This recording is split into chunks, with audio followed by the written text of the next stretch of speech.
Good morning. Ngasi card message ngasi ko ngasi je yumja question me ko yumja question gi numbers and haragdi numbers se 104 lere color dana green gumba kai gumba do minus sin abi be ko aduga amana chak thong bada koina hapa ya ba se ko hadi green color gi chaba ya ba pot lychee gumba na traga hadi tulsi mana gumba kai gumba chak thong bada happy be ko to do malere ko ado ngasi gi tips and harasne ko ngasi gi tips se one day tips oina ko one day magical remedies and harasu ya ko angang gi tawbirasu yai isha gi tawjirasu yai ahan gi tawbirasu yai ai gi partner gi tawbirasu yai ko hadi magi haji sum le no ko imung se dai khwai dai gi sum yamna problems leba ama harasne ko angang gi exams oiro ama clear oide ko te kaina ga haraga te ko hadi noma khatang tawdone ko magi mapok numit kumbada tawbiyo ko mapok numit kumbada tawbiyo hadi one day magical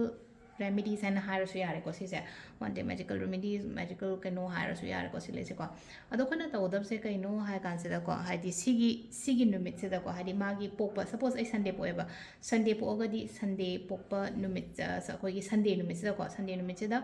koina like khoram bugum chatle na khala se be any ishor aina thaja ba ko hadi like kaino like laishang like mandir gumba kai gumba do mind ra ga di ko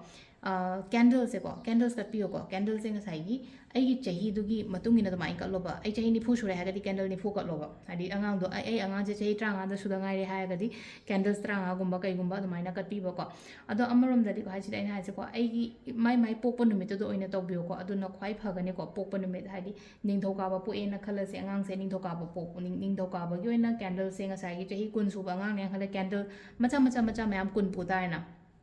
nipu ai chahi nipu sure en khala se nipu hadi khitang di yam me ko yang kai hum pu su ko pa dum mayam so apik ko do ina lebi ro ko gi diwali da than ba dum macha do mayam le ra ga mai de ko si tau thok ko matam da ko haje ai gi life da problems lei ba ko pa ma le no ko adu mayam do pha ga ni ko adu na hadi ipok numit ta si ma katang tok thok bi ro ko si sina kaino gi hadi one time remedies katang oire ko one time remedies hadi one day problems kumba kai gumba la hadi marak tai tobio ko amu katang sum taw raga kau thopi ro si po chima ko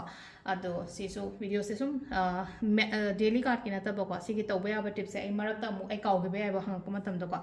ado na kai tawba ya ga da ge ha ga half ki ba do kain hai aga isu video se ngai gi lishing hena pa amni na ketang thi ba da ai sa mak su wai ba ado na share gumba save gumba adu mai na gum tokshan biro ko hadi share ha ga di ai na phani ba mi do da khalla ga share to biro ko amai ta raga ado ahambada akhoi card ki message yengase timing of abase yengase ko ngasi gena timing of aba ke lege have do ko card number 1 se da lere card number 2 se da lere aduga card number 3 se lere ko amba ani shuba o se ko aduga sida akoina ko ahamba khansira ani shuba khansira na ko hum suba khansira ma kala se ko first khan ba yengase ko